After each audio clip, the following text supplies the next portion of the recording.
Welcome to another episode of Field Notes, insights and observations for the travel marketer. On today's episode, the executive creative director for Monotype, my friend Terrance Weinzierl, he will join us to talk about fonts and types and its importance in your place. Let's get into it.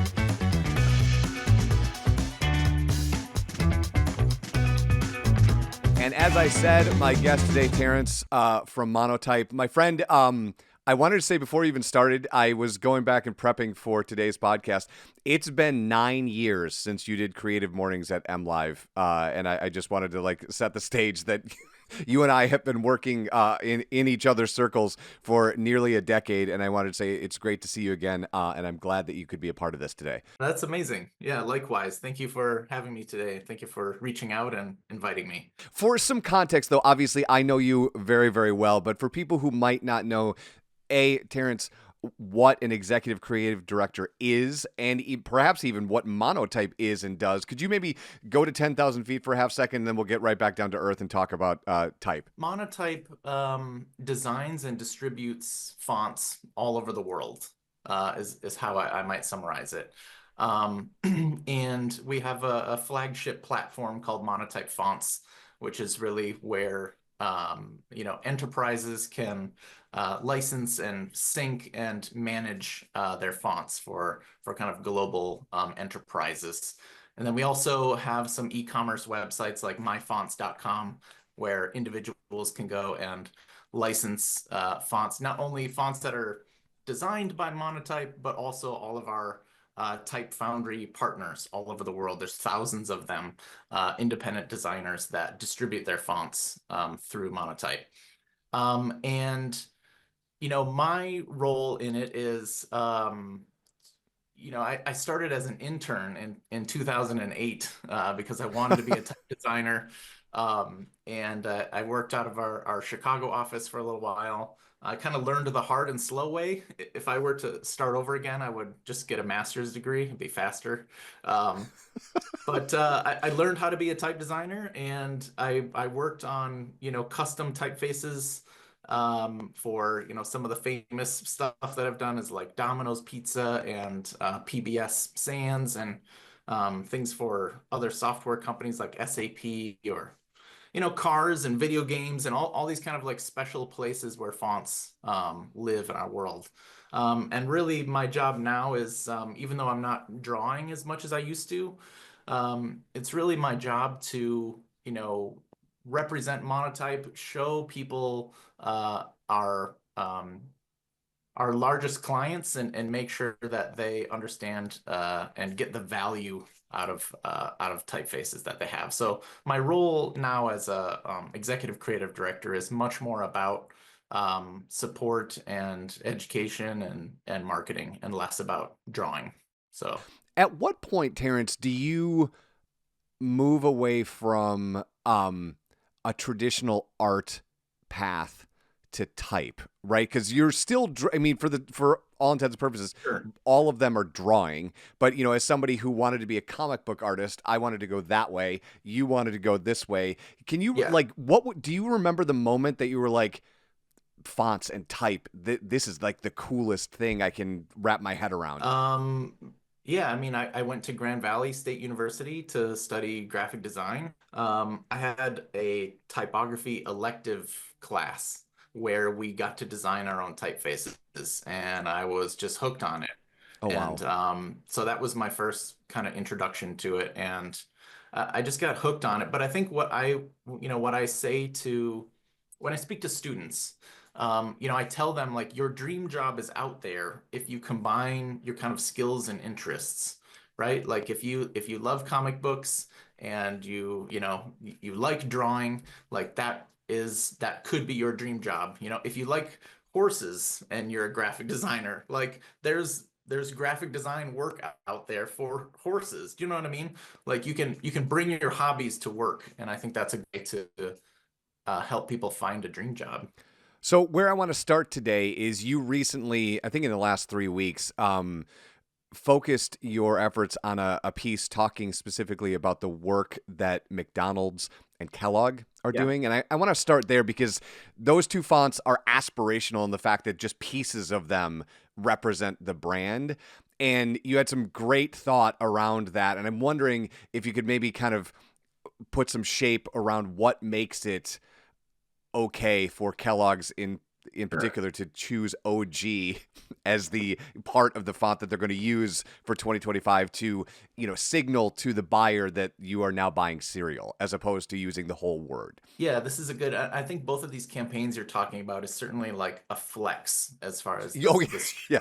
the Yes. strength of their brand, in that they can get away with it because their brands and their marks and their colors are so recognizable that they can kind of zoom and crop it and you still recognize it as that brand. And so, like you're saying, Kellogg's kind of they have this really kind of juicy, plump, script typeface for the logo, and they really zoomed in and cropped on the OG as kind of representing their position as a legacy brand and kind of owning that moment of breakfast foods, frankly. So, and I think there was a similar McDonald's campaign where they're kind of zooming and cropping on the golden arches, and those colors and shapes are so recognizable that they can do that. And so I think it just goes to show you um, how valuable typefaces are as a brand asset, especially to companies that are 100 years old.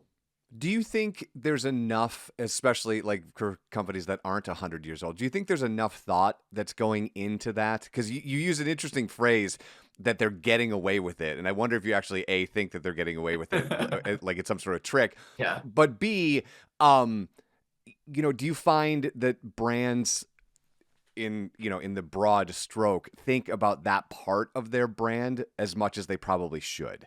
I think it's yes and no. In my experience, it really depends. I've worked with big companies that don't value type very much, and I've worked with small companies that value type a lot. It kind of depends on the people who are there, Sure. and maybe what their past experiences are with type or with marketing or branding in general. So I'd say it's a mixed bag, but it's really kind of my life's work to reveal the magic of typography and really how engulfed in it we are. It's really it touches every part of our lives. I mean, I see all the toys in your office and books, and so there's probably hundreds of typefaces just in your office. Sure. There's typefaces on your clothing, on your digital devices. We're really surrounded by typefaces. Now, one of the cool things that Monotype does, I don't actually know how long you've been doing this. I know you did a podcast last year talking about it, but the revision trends paper, you just did the eighth version of that for the 2025, trends in font and type. And I'm Yes. wondering, we don't need to go page by page because it's a juicy, amazing document that everybody should go download and look through. But Sure. um, what stood out to you in the trend lines that you were seeing in that report? Like, what's the thing that you went, oh, wow, that's interesting? The thing with our trends report is that in the past few years, we've really been looking at kind of retrospectively what are the visual trends that have happened, and kind of remixing them into our favorites and kind of presenting them that way. That's how it has been the last few years. This revision project for 2025 is more about forecasting trends, rather than just kind of remixing existing visuals that are out there. So the first kind of chapter in this kind of ongoing, trends forecasting project is the sound version that they just Yeah. released at South by Southwest. And so this first kind of chapter of it is looking at the correlation between typefaces and sound or music. And so there's this cool tool where you can kind of choose a mood of music, right? Whether it's like romantic or chill or exciting or whatever the other options are. And then there's a variable font that's tied to it. And so as the sound gets quieter, the type gets lighter. As the sound gets heavier or stronger, the type gets heavier too. Wow. So there's just this interesting correlation of how both typefaces and sound can evoke emotions, which is really the superpower of typefaces, is that kind of hidden emotion in it. Yeah. We obviously point this podcast at travel marketers and kind of give them Yeah. insights into different parts of branding and marketing, which is, of course, why I brought you in here, because I wanted to explore for a couple minutes the idea of type and font and place Yeah. versus the aforementioned things behind me, right? All of the toys and boxes and books and things. um how should a travel marketer think about that differently, because it's a different way to approach, even with what you're talking right now, matching sound with type. It's a different approach from a cereal box or a package of French fries. Right. And I think the first and most important question is what differentiates that place? What are you trying to say about that place? If Um, Can I pause for just a second, because I love when you jam on this stuff. If someone's not good at that, that's not a muscle they do a lot. yeah. Do you have an exercise to get them in that mindset if they're not used to reflecting on their brand or reflecting on what they're doing or looking at it from a different lens? How do you enter into a room and go, okay, this is not a thing that you do often. Let's start over here. Yeah, I think you can look at it this way is ask yourself, is this a calm or exciting place? Is it rough? Is it elegant? Is it friendly? Is it serious? Any of these kind of adjectives that you can come up with as far as the place that you're trying to describe, any of these adjectives will help you choose other visual assets like color, typefaces, or images or illustrations, any of those things. One of my favorite analogies is clothing. And you can imagine that a typeface is the clothing that a word wears. So Got it. you can see how this applies to something that will make it look formal, right? A formal typeface, or something that looks casual, right? Comic Sans, very, very casual, right? So Sure. yeah, Yes. let me paint the picture for you. Yeah. Um, Yeah. but you can see that the more of this kind of any of this kind of criteria or goals, that you have for your brand of that place, can help you, choose those things, and make your life easier. And how important do you think that is in 2025 and beyond, when we're talking about brand? We just got done talking about Kellogg's and McDonald's, and Yeah, obviously that's aspirational. Not a lot of people get to that rarefied of air, course. but you should aim in that direction. And so, Yeah. how important does this conversation lean into building your brand or refreshing your brand? I think that what's really interesting is that we are just in a golden era of typography at the moment. Like I said, it's everywhere on every screen that we're interacting with. And we also have these very like democratic design tools. Anyone can use Canva, or Adobe tools are very accessible to create brands. And I think about social media influencers and about how a YouTuber can just make a brand on the weekend. This wasn't a thing 50 years ago. People didn't make Sure. brands on the weekend 50 years ago. So we're interacting with many more brands today just on a daily basis. So I think it is, a typeface is a very, it's an essential part of any brand really, because that typeface is speaking for you 24/7. And if you think about, how much of our interfaces and our interactions are typography, it's a vast majority is type.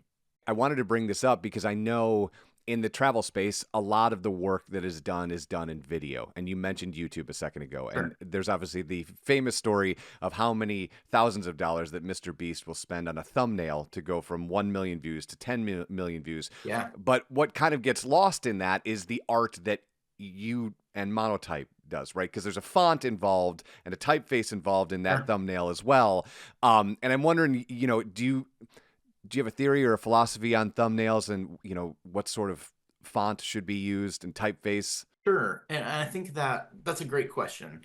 I don't know. It depends on the content and the context of whatever you're trying to do or say. Are you trying to be exciting? Are you trying to be calm?